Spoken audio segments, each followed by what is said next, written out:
ارے 12 ربیع الاول شریف کو حضور صلی اللہ علیہ وسلم کی ولادت کا دن تو مناتے ہو آپ کو پتہ ہے اسی دن حضور کی وفات بھی ہوئی، حضور کی وفات بھی ہوئی، حضور کے انتقال کا دن بھی ہے۔ تو آپ دوسرے بزرگوں کے جس طرح انتقال کے دن کو مناتے ہیں، کیا حضور پاک صلی اللہ علیہ وسلم کے وفات کا غم نہیں کر سکتے؟ 12 ربیع الاول کو آپ خوشیاں مناتے تو ہیں، سب سڑکوں پہ نکل آتے ہیں اور لبیک یا رسول اللہ کہتے ہیں، مرحبا مرحبا کہتے ہیں، لیکن آپ کو حضور کے دنیا سے جانے کا غم نہیں ہے کہ حضور اسی دن دنیا سے تشریف لے گئے تھے، حضور پاک صلی اللہ علیہ وسلم کی وفات ہوئی تھی۔ سنیوں کو کھینچ لینے کی باتیں کی جاتی ہیں، جذباتی باتیں، ایموشنل کر کے کہ ہاں حضور کی وفات پر کون ایموشنل نہیں ہوگا۔ لوگوں کو لگتا ہے کہ ہاں حضور اس دن انتقال کیے تھے تو ہمیں غم ہونا چاہیے، آج خوشی کس بات کی؟ ان کے منہ پر تھپڑ لگاتے ہوئے کہو غم اس کا منائیں جو چلا گیا ہو، مر گیا ہو، مٹی میں مل گیا ہو، وہ تمہارا نبی ہوگا، ہمارا نبی تو صرف پردہ کیا ہوا ہے، وہ کل بھی زندہ تھا آج بھی زندہ ہے۔ عذابات کا اگر میں ذکر کروں تو کبھی طوفان کا عذاب، کبھی نوکیلے پتھر برسائے گئے، نوکیلے پتھر برسائے گئے اور زمین کو الٹ کر کے پلٹ دیا گیا۔ یہ قرآن پاک میں اللہ تعالیٰ نے فرمایا فَجَعَلْنَا عَالِيَهَا سَافِلَهَا وَأَمْطَرْنَا عَلَيْهِمْ حِجَارَةً مِّن سِجِّيلٍ، ہم نے ان پر نوکیلے پتھروں کی بارش کر دی اور ان کے اوپر والے حصے کو اٹھا کر کے نیچے کر دیا گیا۔ اور حضرت شعیب علیہ السلام کی قوم پر سخت تیز ایسی آندھیاں چلائی گئی اور چیخ ایک فرشتے کی آواز کے ذریعے سے ان کے کانوں سے بھیجے باہر آ گئے تھے۔ یہ بھی عذاب آیا۔ ایک قوم تھی جس پر اللہ تعالیٰ کا ایسا عذاب آیا کہ ان کے چہرے بندر کے بنا دیے گئے تھے، کونوا قردۃ خاسئین، اللہ نے فرمایا دھتکارے ہوئے بندر ہو جاؤ، سب بندر بن گئے تھے۔ یہ عذابات کنٹینیو آتے رہے ہیں۔ وجہ کیا تھی کہ وہ اپنے نبی کو جھٹلاتے یا اپنے نبی کی نافرمانی کرتے، کچھ ایسے گناہوں میں مبتلا رہتے جو رب ذوالجلال کے غضب کو دعوت دیتے۔ لیکن اے مسلمانوں، کیا اس کائنات میں جب ہم زندگی گزار رہے ہیں وہ گناہ نہیں ہے؟ کیا وہ گناہ ختم ہو گئے؟ کیا نوح علیہ السلام کی قوم جس طرح سے اپنے نبی کو جھٹلاتی تھی آج وہ قوم جھٹلانے والی نہیں ہے؟ اپنے نبی کو جھٹلانے والے 2 پیر کے جانور آج بھی کئی جگہ آپ کو نظر آئیں گے۔ وہ شروع سے لے کر حضور پاک کی زندگی پر اعتراض کرنے والے کتنے ایسے بھونکنے والے کتے آپ کو نظر آئیں گے۔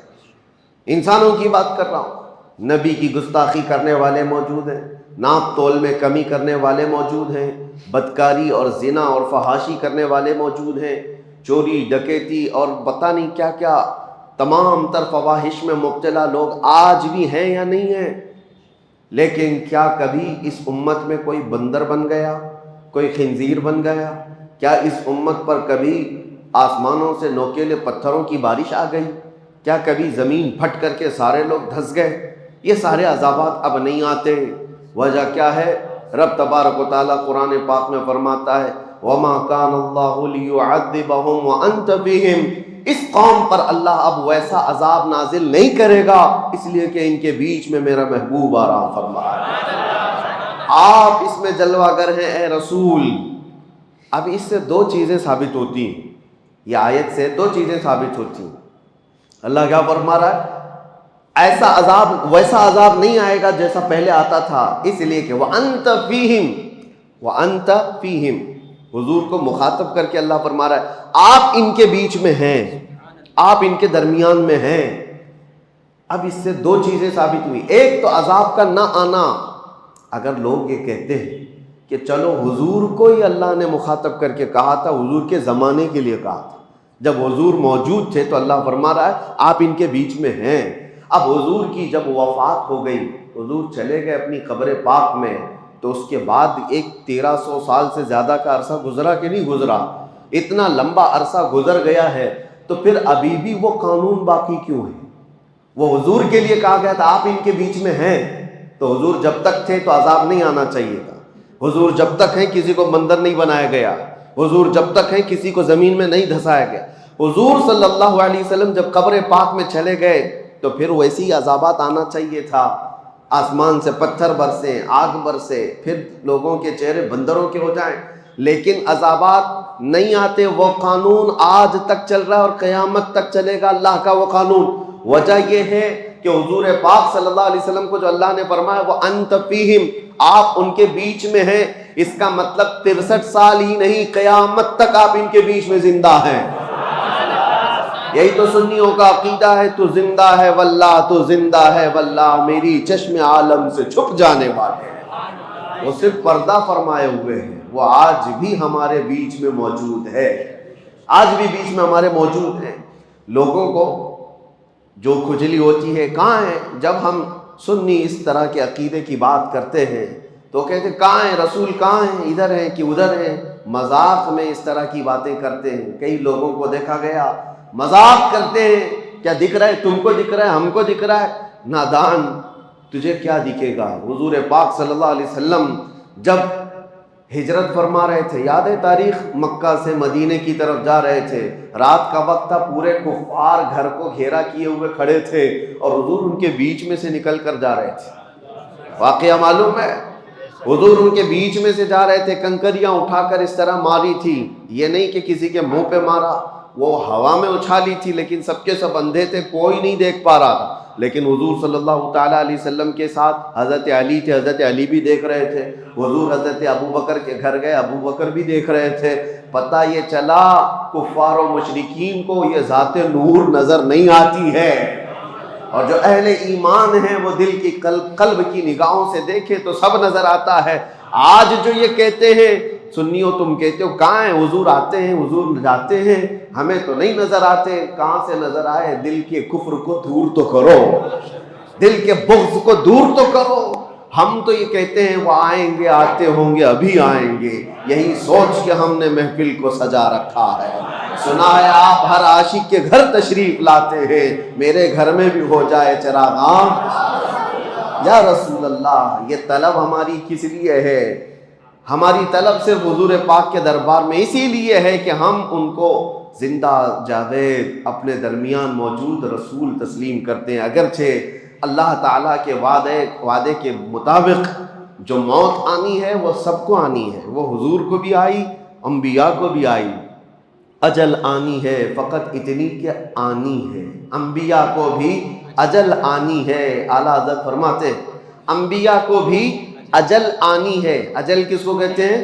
موت کو۔ انبیاء کو بھی اجل آنی ہے، مگر اتنی کہ فقط آنی ہے۔ آنی کا مطلب کیا ہوتا ہے؟ آن ایک سیکنڈ کو کہا جاتا ہے، ایک سیکنڈ کو آن کہا جاتا ہے۔ اور اعلیٰ حضرت فرما رہے ہیں انبیاء کو بھی اجل آنی ہے، مگر اتنی کہ فقط آنی ہے، ایک سیکنڈ کے لیے آنی ہے، اس کے بعد ان کی زندگی ہے۔ آج ہمارے درمیان حضور پاک صلی اللہ تعالیٰ علیہ وسلم کی بعثت اور ان کی ولادت پاک کا 1500 سالانہ جشن منایا جا رہا ہے۔ یہاں بہت ساری باتیں آتی ہیں۔ کچھ لوگ کہتے ہیں کہ دیکھو روایات تو بتاتی ہیں کہ حضور 8 ربیع الاول کو پیدا ہوئے تھے، کچھ کہتے ہیں کہ 12 کو، کچھ کہتے ہیں 17 کو، اختلاف ہے روایات میں۔ اعلیٰ حضرت نے بھی لکھا ہے، تو ہم سے بھی کہتے ہیں کہ آپ کمنٹس میں، میسیجز میں، کہ آپ 12 کو ہی پکڑ کے کیوں چلتے ہیں؟ ہم ان کو جواب دیتے ہیں میاں کوئی بات نہیں، آپ 8 کو تو منا لو، ہمیں 12 کو رہنے دو، اور ایک جماعت کو کہہ دو 17 کو منا لو، کسی جماعت کو کہہ دو 13 کو منا لو، تاکہ ساری روایتوں پہ ہو جائے۔ اور اگر آپ نہیں کہتے تو ہمیں اختیار دے دو، ہم 8 سے نہیں 1 سے شروع کر کے پورے ربیع الاول منائیں گے۔ نہیں منانا ہے، نہیں کرنا ہے تو اعتراضات الگ الگ، اور پھر اس میں ایک کوڑ زدہ دل کا کوڑ جس کا ہے، ایسا عقیدے کا کوڑ نکل کر کے آئے۔ صاحب انہوں نے کہا ارے 12 ربیع الاول شریف کو حضور صلی اللہ علیہ وسلم کی ولادت کا دن تو مناتے ہو، آپ کو پتہ ہے اسی دن حضور کی وفات بھی ہوئی، حضور کی وفات بھی ہوئی، حضور کے انتقال کا دن بھی ہے۔ تو آپ دوسرے بزرگوں کے جس طرح انتقال کے دن کو مناتے ہیں، کیا حضور پاک صلی اللہ علیہ وسلم کے وفات کا غم نہیں کر سکتے؟ 12 ربیع الاول کو آپ خوشیاں مناتے تو ہیں، سب سڑکوں پہ نکل آتے ہیں اور لبیک یا رسول اللہ کہتے ہیں، مرحبا مرحبا کہتے ہیں، لیکن آپ کو حضور کے دنیا سے جانے کا غم نہیں ہے؟ کہ حضور اسی دن دنیا سے تشریف لے گئے تھے، حضور پاک صلی اللہ علیہ وسلم کی وفات ہوئی تھی۔ سنیوں کو کھینچ لینے کی باتیں کی جاتی ہیں، جذباتی باتیں، ایموشنل کر کے کہ ہاں حضور کی وفات پر کون ایموشنل نہیں ہوگا۔ لوگوں کو لگتا ہے کہ ہاں حضور اس دن انتقال کیے تھے تو ہمیں غم ہونا چاہیے، آج خوشی کس بات کی؟ ان کے منہ پر تھپڑ لگاتے ہوئے کہو غم اس کا منائیں جو چلا گیا ہو، مر گیا ہو، مٹی میں مل گیا ہو، وہ تمہارا نبی ہوگا۔ ہمارا نبی تو صرف پردہ کیا ہوا ہے، وہ کل بھی زندہ تھا، آج بھی زندہ ہے۔ تو زندہ ہے واللہ، تو زندہ ہے واللہ، میری چشم عالم سے چھپ جانے والے۔ غم وہ کرے جس کا سب ختم ہو گیا۔ حضور پاک صلی اللہ تعالیٰ علیہ وسلم کی شریعت باقی ہے یا نہیں باقی ہے؟ حضور پر اترا ہوا قرآن باقی ہے یا نہیں باقی ہے؟ حضور کا قرآن باقی ہے، حضور کی شریعت باقی ہے، حضور کی آل باقی ہے، حضور کی سنتیں باقی ہے، حضور کی حدیثیں باقی ہے، حضور کی باتیں باقی ہے، حضور کی ادائیں باقی ہے، حضور کا ہر عمل باقی ہے۔ کون سی چیز فنا ہو گئی؟ حتیٰ کہ حضور پاک صلی اللہ علیہ وسلم کے انتقال کے بعد، آپ کو پتہ ہے میرا اور آپ کا انتقال ہو جائے، ہماری بیویاں عدت گزارنے کے بعد دوسرے سے نکاح کر سکتی ہیں، ان کے لیے جائز ہے، عدت ہونے کے بعد وہ کسی سے بھی نکاح کر سکتی ہیں۔ لیکن نبی کی جو زوجات ہیں امہات المؤمنین، ان کو موت تک کسی اور سے نکاح کرنے کی اجازت تھی ہی نہیں۔ حضور کے انتقال کے بعد کئی بیویاں حضور کی زندہ تھیں، حضور کی بیویاں زندہ تھیں، لیکن ان کو نکاح کرنے کی اجازت نہیں تھی۔ وجہ کیا ہے؟ ایک عورت اپنے شوہر کے ہوتے ہوئے دوسرے کے ساتھ نکاح کر ہی نہیں سکتی۔ وہ اور عورتیں ہیں جو اپنے مردوں کے انتقال کے بعد عدت گزار کر کے کر سکتی ہیں، لیکن رسول کی بیویاں نہیں کر سکتی، اس لیے کہ رسول زندہ ہیں، رسول پاک کی بیویاں ہماری مائیں ہیں۔ اور دوسری بات، ام المومنین عائشہ صدیقہ رضی اللہ تعالیٰ عنہا، توجہ چاہتا ہوں، حضور کس کے حجرے میں آج آرام کر رہے ہیں؟ جو جالیاں ہیں، حضور جس قبر میں آرام فرمائے وہ حضرت عائشہ کا حجرہ ہے، حضرت عائشہ کا گھر ہے، جس میں حضور صلی اللہ علیہ وسلم حضرت عائشہ کے ساتھ رہا کرتے تھے، اسی حجرے میں حضور دفن ہیں۔ تو جب انتقال ہوا، حضور کا دفن ہوا، حضرت عائشہ قبر پر جاتی تھی اور بیٹھتی تھی گھنٹوں، حجرہ ان کا ہے، گھر ان کا ہے، حضور کے پاس بیٹھتی تھی۔ پھر اس کے بعد 2.5 سال کا عرصہ گزرا کہ حضرت ابوبکر صدیق کا انتقال ہوا، اور حضرت ابوبکر صدیق کون ہیں؟ حضرت عائشہ کے باپ ہیں، والد ہیں، ان کو بھی حضور کے پہلو میں دفن کر دیا گیا۔ پھر بھی حضرت عائشہ کے پاس چابی تھی، حجرہ کھولتی تھی، بیٹھتی تھی، ایک طرف شوہر ہے اور ایک طرف باپ ہیں، دونوں کی قبروں پر بیٹھتی تھی، زیارت کرتی یا وہ کافی وقت اس حجرے میں گزارتی۔ پھر عرصہ گزرا کہ حضرت عمر ابن خطاب کا انتقال ہوا۔ انتقال سے پہلے حضرت عمر نے وصیت کی تھی، انتقال سے پہلے حضرت عمر نے وصیت کی تھی کہ ام المومنین عائشہ صدیقہ سے اجازت لے لینا، اگر وہ اجازت دے تو مجھے حجرے میں دفن کرنا، نہیں تو عام قبرستان میں مجھے دفن کر دو، جنت البقیع میں۔ لوگوں نے آ کر کے حضرت عائشہ سے پوچھا، عمر کی خواہش ہے اندر دفن ہونے کی، آپ کیا کہتی ہیں؟ حضرت عائشہ کہتی ہوں میں نے اپنے لیے رکھی تھی، لیکن عمر کو میں ترجیح دیتی ہوں، عمر ابن خطاب کے لیے وہ جگہ دے دیتی ہوں۔ چابی دے دیا۔ حضرت عمر ابن خطاب جب دفن ہوئے تو اس حجرے میں اب 3 قبریں ہیں، پتہ ہے نا، حضور صلی اللہ علیہ وسلم، پھر حضرت ابوبکر صدیق، پھر حضرت عمر ابن خطاب، پھر حجرہ بند ہو گیا۔ حضرت عائشہ صدیقہ رضی اللہ تعالیٰ عنہ کے پاس جو چابی تھی وہ آپ نے دے دی امت کے حوالے، اور اس کے بعد قبر کے پاس نہیں جاتی تھی، کبھی نہیں جاتی تھی، کبھی نہیں جاتی۔ اب پوچھو میرے عزیزو، حضرت عائشہ سے پوچھا گیا کہ آپ تو پہلے ہر دن جاتی، قبر کے پاس بیٹھتی، وقت گزارتی، اب کیوں نہیں جاتی؟ حضرت عائشہ کہتی ہیں پہلے تو رسول اللہ تھے، میرے شوہر ہیں، میرے باپ ابو بکر تھے، میرے باپ ہیں، وہ میرے محرم تھے۔ جب سے حضرت عمر آ گئے میرے لیے وہ غیر محرم ہے، میں ان سے پردہ کرنے کی وجہ سے نہیں جاتی ہوں، زندگی میں بھی ان سے پردہ کرتی تھی اس لیے نہیں جاتی ہوں۔ اب حضرت عائشہ سے کوئی سوال تو کرے، پردہ کس سے ہوتا ہے؟ پردہ زندوں سے ہوتا ہے کہ مردوں سے ہوتا ہے؟ ام المومنین عمر ابن خطاب سے پردہ کر کے بتا رہی ہے کہ عمر ابن خطاب اپنی قبر میں دیکھ رہے ہیں جو آ رہا ہے، جو جا رہا ہے۔ جب عمر سے حضرت عائشہ کا عقیدہ یہ ہے تو پھر حضور پاک کی حیات کا عالم کیا ہوگا؟ عزیزان گرامی وقار، یہ باتیں میں آپ کو اس لیے بتا رہا ہوں کہ جو کنفیوز کرنے کی کوشش کرے، معاذ اللہ رب العالمین، کچھ کتابیں بازاروں میں ایسی بھی نکل کے آئی ہیں، اردو کی، چھپی نہیں ہیں، آج بھی چھپی ہوئی ہیں، رسول اللہ مر کر مٹی میں مل گئے، معاذ اللہ، نعوذ باللہ من ذالک، یہ باتیں لکھی ہوئی ہیں اور اس کی آج تک لوگ تعویل کرتے ہیں، ہمارے کہنے کا مطلب یہ تھا، ہمارے کہنے کا مطلب وہ تھا۔ نادان ظالم، کسی کو گالی دے کر کے تو مطلب نکالے گا، کسی کو ماں کو، کسی کے باپ کو کہہ کر کے بعد میں پھر مطلب نکالو گے۔ وہ رسول پاک صلی اللہ تعالی علیہ وسلم جہاں کے متعلق صحابہ کو اللہ فرماتا ہے لا ترفعوا اصواتکم فوق صوت النبی، اپنی آوازیں نبی کی آواز پر بلند مت کرنا، ورنہ کیا ہوگا، ان تحبط اعمالکم وانتم لا تشعرون، تمہارے اعمال ضائع کر دیے جائیں گے، تجھے خبر بھی نہیں ہوگی۔ یہ کس کو اللہ فرما رہا ہے؟ ایرے غیرے کو نہیں، صحابہ کو اللہ فرما رہا ہے۔ صحابہ جو امت کے سب سے اعلیٰ انسان تھے، ان کو اللہ فرما رہا ہے نبی کے دربار میں بیٹھو تو آوازیں اونچی نہ کرو ان کے لیے، اور تم کتابوں میں کچھ بھی لکھ مارو اور پھر کہو کہ ہمارا مقصد یہ نہیں تھا، ہمارا مطلب یہ نہیں تھا۔ وہ صحابہ کرام حضور صلی اللہ تعالی علیہ وسلم کی بارگاہ میں کیا کہتے تھے پتہ ہے؟ راعینا یا رسول اللہ، جب انہیں کوئی بات سمجھ میں نہیں آتی تو کہتے تھے راعینا یا رسول اللہ، ہماری رعایت کیجئے اللہ کے رسول۔ یہودیوں کی زبان میں یہ لفظ دوسرا معنی رکھتا تھا۔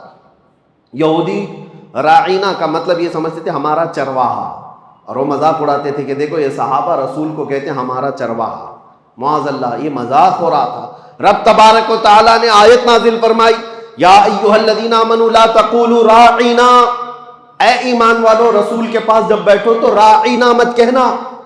پھر اللہ خود ادب بھی سکھاتا ہے، کیا کہنا چاہیے؟ وقولوا انظرنا، کہو نظر کرم فرمائیے، اے رسول نظر کرم فرمائیے۔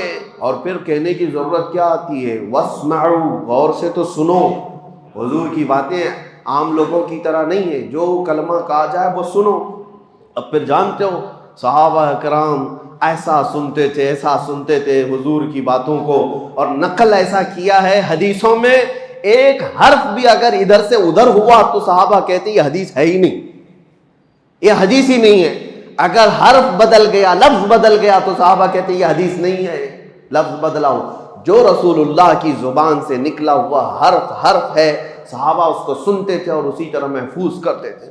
عزیزان گرامی اوقات، اس دربار عالی جاہ کا ادب اللہ سکھا رہا ہے، اور یہاں لوگ بڑے بھائی کی طرح، کبھی مر کر مٹی میں ملنے کی طرح، نعوذ باللہ، ان کے علم کو کسی اور سے، جانوروں سے تشبیہ دیں۔ ہمیں بولنے میں بھی دقت ہوتی، ایکسپلین کرنے میں بھی جو ظالموں نے کہا ہے وہ دقت آتی ہے، پریشانی ہوتی ہے کہ کیسے نبی پاک صلی اللہ تعالیٰ علیہ وسلم کی بارگاہ میں یہ کہہ کر پھر اس کی تعویل کی جا رہی ہوں۔ اللہ ایسے برے عقیدوں سے ہماری حفاظت فرمائے۔ اسی لیے اعلیٰ حضرت امام اہل سنت فاضل بریلوی رضی اللہ تعالیٰ عنہ سے پوچھو رسول پاک صلی اللہ تعالیٰ علیہ وسلم کا مقام و مرتبہ، انہوں نے کہیں ایک شبہ والا لفظ بھی ایسا ویسا ہو سکتا ہے، نہیں سکتا ہے، نہیں، بلکہ جب بھی بارگاہ مصطفیٰ میں کہا ہے وہ الفاظ استعمال کیے کہ آج بھی عقلیں دنگ ہیں اور حیران ہیں، اور کہا بارگاہ مصطفیٰ میں تیرے تو وصف عیب تناہی سے ہے بری، یا رسول اللہ تیرے تو وصف عیب تناہی سے ہیں بری، حیران ہوں میرے شاہ میں کیا کیا کہوں تجھے، لیکن رضا نے ختم سخن اس پہ کر دیا، خالق کا بندہ خلق کا آقا کہوں تجھے۔ یہ ہے عاشق رسول کی زبان۔ اور ہو سکتا ہے آپ کہیں میرا باپ اچھا، میری ماں اچھی، میرا استاد اچھا، میرا پیر اچھا، کہتے تو ہوں گے نا، آپ تو یہ کہتے ہوں گے فلاں پیر بہت اچھا، فلاں ولی بہت اچھا، فلاں استاد بہت اچھا۔ اعلیٰ حضرت نے فیصلہ کر کے بتایا سارے اچھوں میں اچھا سمجھیے جسے، سارے اچھوں میں اچھا سمجھیے جسے، ہے اس اچھے سے بھی اچھا ہمارا نبی۔ تم جس کو دنیا میں سب سے اچھا سمجھتے ہو سمجھ کر کے چلو، اور اس کے بعد اعلیٰ حضرت فرماتے ہیں اس اچھے سے بھی اچھا ہمارا نبی۔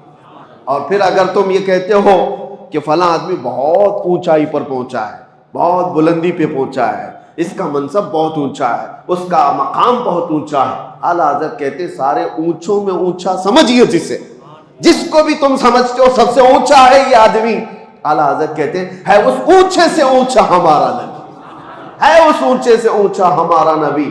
کیا خبر کتنے تارے کھلے چھپ گئے، پر نہ ڈوبے نہ ڈوبا ہمارا نبی، قرنوں بدلی رسولوں کی ہوتی رہی، چاند بدلی کا نکلا ہمارا نبی، بجھ گئی جس کے آگے سبھی مشعلیں، شمع وہ لے کر آیا ہمارا نبی، سب چمک والے اجلوں میں چمکا کیے، اندھے شیشوں میں چمکا ہمارا نبی، جن کے تلووں کا دھون ہے آب حیات، ہے وہ جان مسیحا ہمارا نبی، ہے وہ جان مسیحا ہمارا نبی۔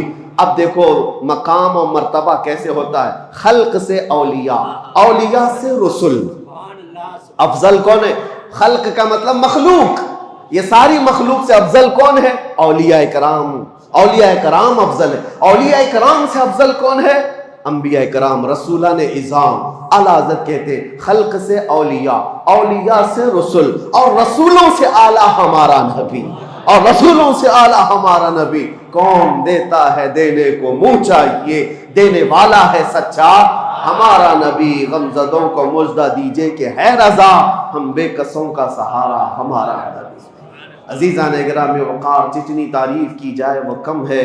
بارگاہ مصطفیٰ میں تعریف کرنے والوں کے قلم سوکھ گئے، زبانیں خشک ہو گئیں اور آنکھ بھر گئے، لیکن کما حقہ ان کی تعریف نہ کی جا سکی۔ اور اسی لیے حافظ شیرازی رحمۃ اللہ تعالیٰ علیہ بڑے عاشق رسول ہیں، وہ کہتے ہیں یا صاحب الجمال و یا سید البشر من وجہک المنیر لقد نور القمر۔ میں آپ کو بتاؤں اس کا مطلب کیا ہے؟ یا صاحب الجمال یعنی اے خوبصورتی کے بادشاہ، و یا سید البشر اور انسانوں کے آقا، اے خوبصورتی کے بادشاہ اور انسانوں کے، ساری انسانیت کے آقا، میں وجہک المنیر لقد نور القمر، آپ کے چمکدار چہرے سے ہی چاند کو روشنی مل رہی ہے، چاند کو جو چمک مل رہی ہے وہ آپ کے حسین چہرے سے۔ میں وجہک المنیر لقد نور القمر۔ تعریف کرتے کرتے تھک گئے تو آخر میں کہتے ہیں لا یمکن الثناء کما کان حقہ، آپ کی جیسے حق ہے، آپ کا جیسا حق ہے ویسے کوئی تعریف کر ہی نہیں سکتا۔ اخیر میں اتنا ہی ہم کہہ سکتے ہیں بعد از خدا بزرگ تو ہی قصہ مختصر، اللہ کے بعد اگر کوئی مقام ہے تو حبیب کائنات وہ آپ کا ہے، اللہ کے بعد اس کائنات میں کوئی مقام ہے تو اے رسول مختار وہ آپ کا ہے۔ جبرائیل امین نے کہا تھا آفاق ہا دیدہ ام بسیار خوبا دیدہ ام، یعنی میں نے پوری کائنات کے چکر لگا لیے اور بہت اچھے اچھوں کو بھی دیکھ لیا۔ کہتے ہیں جبرائیل امین آفاق ہا دیدہ ام بسیار خوبا دیدہ ام، لیکن تو چیزیں دیگری یا رسول اللہ، لیکن اے اللہ کے رسول آپ تو چیز ہی الگ ہیں۔ اور اسی زبان کو حسان بن ثابت نے کہا تھا وَأَحْسَنُ مِنْكَ لَمْ تَرَ قَطُّ عَيْنِي وَأَجْمَلُ مِنْكَ لَمْ تَلِدِ النِّسَاءُ۔ دیکھو حسان بن ثابت کیا کہتے ہیں، یا رسول اللہ آپ سے زیادہ حسین میری آنکھوں نے دیکھا ہی نہیں، آپ سے زیادہ حسین میری آنکھوں نے دیکھا ہی نہیں۔ شاعر کا ایک مزاج ہوتا ہے وہ کسی کی تعریف کرتا ہے، لیکن حسان بن ثابت پہلے والے شعر میں جو کہہ گئے ایک شبہ پیدا ہو رہا تھا، ایک شبہ پیدا ہو رہا تھا، کیا ہے؟ ہر آدمی کو ہر آدمی دیکھ بھی تو نہیں سکتا۔ حسان بن ثابت نے کہا آپ سے زیادہ حسین میری آنکھوں نے دیکھا ہی نہیں۔ ہو سکتا ہے بھائی آپ مکہ میں رہ رہے ہیں، آپ نے نہیں دیکھا ہوگا، ہو سکتا ہے کہیں اور ہو۔ حسان بن ثابت کا علاقہ اپنا علاقہ ہے، انہوں نے شعر میں تو کہا آپ سے زیادہ حسین میری آنکھوں نے دیکھا ہی نہیں، آپ نے نہیں دیکھا ہوگا، لیکن بعد میں تڑپ کر کہتے ہیں وَأَجْمَلُ مِنْكَ لَمْ تَلِدِ النِّسَاءُ، نہیں نہیں یا رسول اللہ آپ سے زیادہ خوبصورت کسی ماں نے جنا ہی نہیں۔ دیکھا نہیں میں تو شبہ ہے آپ نے نہیں دیکھا ہوگا، آپ نے نہیں دیکھا ہوگا، لیکن حسان بن ثابت کہتے نہیں کسی ماں نے جنا ہی نہیں، کسی ماں نے پیدا ہی نہیں کیا۔ یہی بات حضرت جابر بن سمرہ کہتے ہیں۔ بات ختم کرتا ہوں ورنہ میرے عزیزوں حضور پاک کا تذکرہ آتا ہے تو دن کیا اور رات کیا، وقت کیا ہے اور طبیعت کیا ہے، ساری چیزیں بحال ہونے لگتی ہیں، ماحول میں خوشبوئیں آنے لگتی ہے۔ حضرت جابر بن سمرہ کہتے ہیں ایک دن 14ویں رات تھی، 14ویں رات پتہ ہے چاند اپنے شباب کے ساتھ باہر آتا ہے، اور اسی وقت حضرت جابر کہتے ہیں میں مسجد نبوی کے پاس آیا، رسول پاک صلی اللہ علیہ وسلم سرخ دھاری دار جبہ پہنے ہوئے اپنے حجرے سے باہر نکل رہے تھے۔ وہ کہتے ہیں کبھی میں رسول اللہ کو دیکھتا تھا اور کبھی 14ویں کے چاند کو دیکھتا تھا، کبھی ادھر دیکھتا تھا کبھی ادھر دیکھتا تھا۔ بار بار میں دیکھ رہا تھا. اور پھر کہتے ہیں میں یہ سوچنے لگا یہ زیادہ حسین ہے کہ یہ چہرہ زیادہ حسین ہے.